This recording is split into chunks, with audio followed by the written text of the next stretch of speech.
I'm going to show you how to change your wiper blades on a 1999 and 2004 Jeep Grand Cherokee. The first thing you'll do is you'll put your blade up into the service position, and then you'll tilt the blade back, and this is your standard JHook style.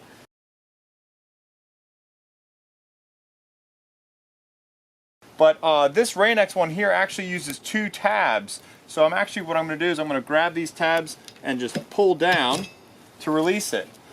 Now on this type of blade, the locking mechanism is actually this piece of plastic right here, which gets pinched by the metal of the actual JHook, and then it grabs on using this piece here.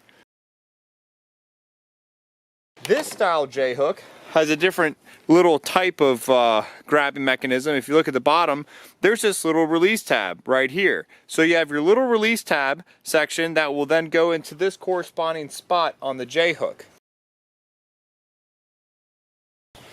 Then you'll go ahead and just install your standard JHook style wiper blade arm, and there you go. And that's how you install your wiper blades.